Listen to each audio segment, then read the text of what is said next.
Hey, greetings, trikers, bikers, cagers, and dreamers. You have to have a dream. That's what makes life worth living. I'm out here on another Tennessee country road, enjoying the day, which is almost perfect. I mean, the temperature's right. The only fault I could possibly find in it is that it's a little bit breezy. And I think that's probably because we got a front moving in. Those of you that are in the north and northeast especially, you may be getting hammered with some snow. It's pretty late, mid-April, to be getting that, but I think what we have coming on is going to be some pretty heavy rain.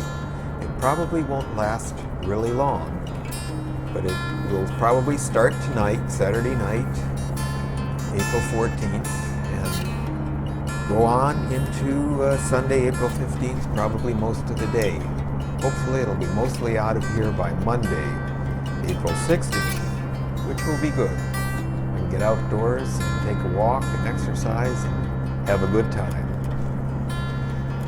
So here we are cruising along. I'm on my Can-Am Spyder F3, which for me is actually like a dream come true. There are other riders out there that know what I'm talking about. My friend Rob up in Long Island, New York certainly does, as does my friend Great Rides in Ohio. Rides similar bikes to mine. Great Rides, I guess it's almost identical. And he and I certainly are enjoying the ride, although he rides a whole lot more than I do in all kinds of weather. I'm kind of a wuss compared to him. I like to pick my days when it's just about right. Sure, sometime I might get caught in a shower, but what the hey, that's what happens. When you ride on a vehicle where you're totally exposed to the weather, you have to take what comes. I try to plan around it, but you guys that ride, and particularly the ones that ride a lot, know what I'm talking about. I've been caught historically in some terrible rainstorms. Once in Ohio, I was on the interstate, and I had to get off because it was so bad. And when I did, I was on a state highway and I had no idea where I was other than the fact that I was going in the right direction, which was east, towards New York State. Worked out pretty well after all. Finally came to a restaurant which was vacant, other than about 3 members of the wait staff who took stellar care of me. And I had a really great dinner for about, it was $2.50. Keep in mind, this is early $70 and it wouldn't be bought for that today.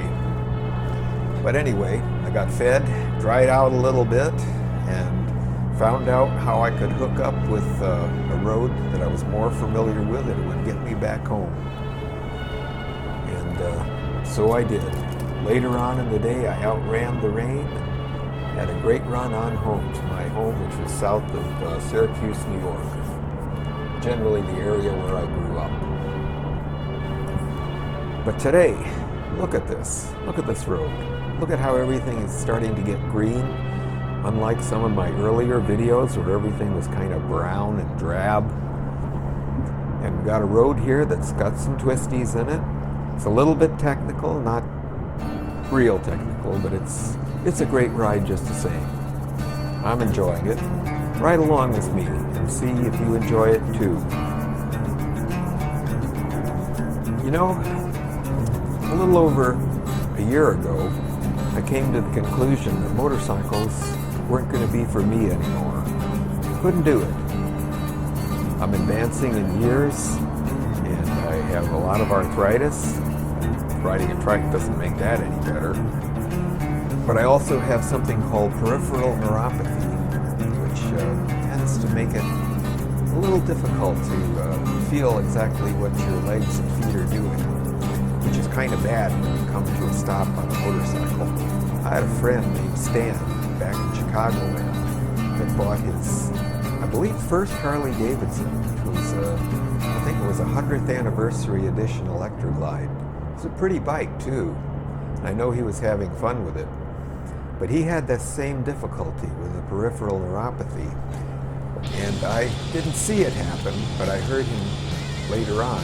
We were talking on in a non-bike situation, that he had come to a stop, put his feet down, and his feet quite didn't feel what was going on, and down went the bike. Man, I know what that feels like, because that was, I was getting to the point where that was going to start happening to me on the Sportster. And the Sportster's a pretty lightweight bike compared to an electric line. Back in the day, I used to think of a Sportster as being like a toy.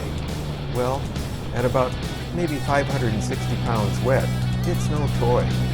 Not compared to, say, something like a Rebel 250 or some of the smaller Ninja bikes, 250, 300cc motorcycles. They're much more manageable. And I've noticed there's an increasing number of people that are riding the smaller bikes. Makes a lot of sense. They could be out here enjoying the twisties with me. Passing time, a beautiful day like this. You betcha. I'm up for that any day. As long as it is great, of course. I rode this stretch of highway with Brer Dan last year, and I liked it so much I thought I'd try it again. He's a great riding buddy, but he's not available. He's traveling overseas right now, and I heard he's going to be taking a job out of state. And so I don't know this summer how much of his time I'll be able to have. Maybe none at all.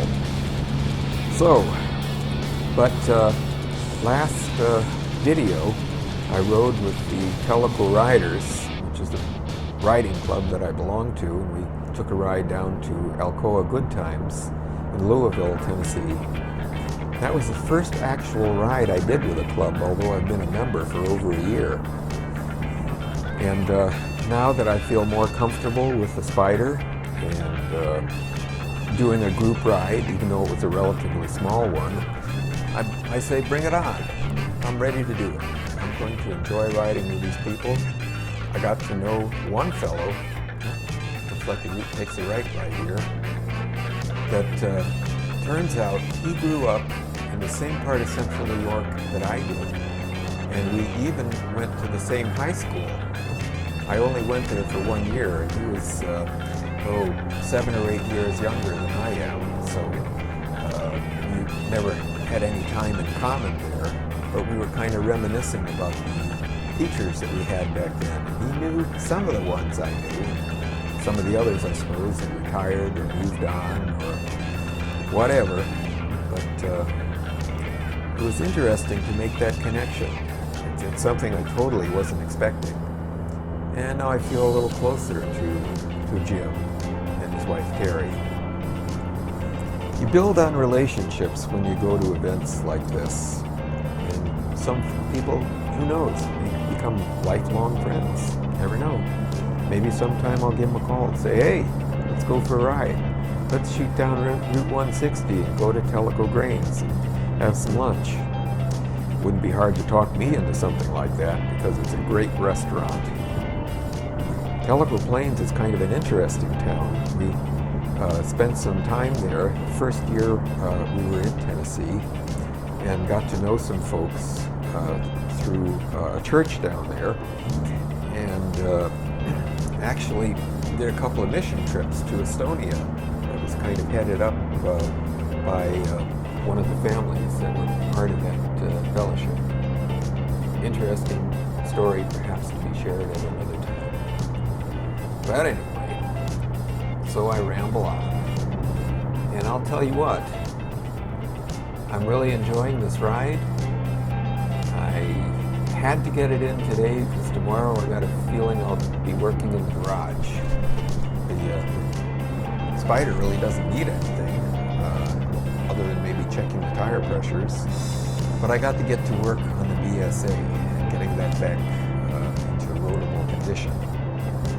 I'm looking forward to pulling the front wheel off and the fender and replacing the fork gaiters, which, believe it or not, melted, I guess, in the heat of the summer.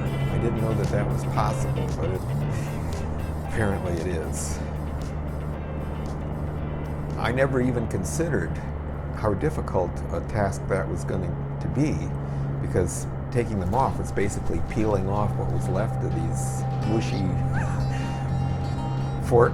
fork gators that were kind of melted all over the springs, and man, what a awful cleanup job that was. But anyway, I complained. I'm gonna get the thing back on the road this year somehow. I even thought maybe if I could get the fork gators fixed, the oil into the primary transmission and into the oil tank, you know, being a dry sump system, making sure that the oil is flowing by watching to see if it bubbles up as I kick it through a few times. And get myself some gas, cross my fingers, and give it a couple of priming kicks after I tickle the carb and see if the thing will start after a long idle period. And then I'll know I'm on the right track. Then all I'll have to do is find the fasteners or create some fasteners to affix the fuel tank and the seat. Somehow over the years those fasteners have gone missing. And Sarah and I, neither of us can understand what could have happened to them. Probably they're in some box somewhere that I haven't discovered yet, but who knows. I hate it when things like this happen. Well, anyway, thus is life. I'm sure if I can't find them, I'll figure out another way to cover it. I tried contacting a British bikes part place, and they said order by part number, and I gave them the part numbers, and they didn't have any of them. So a lot of help they were.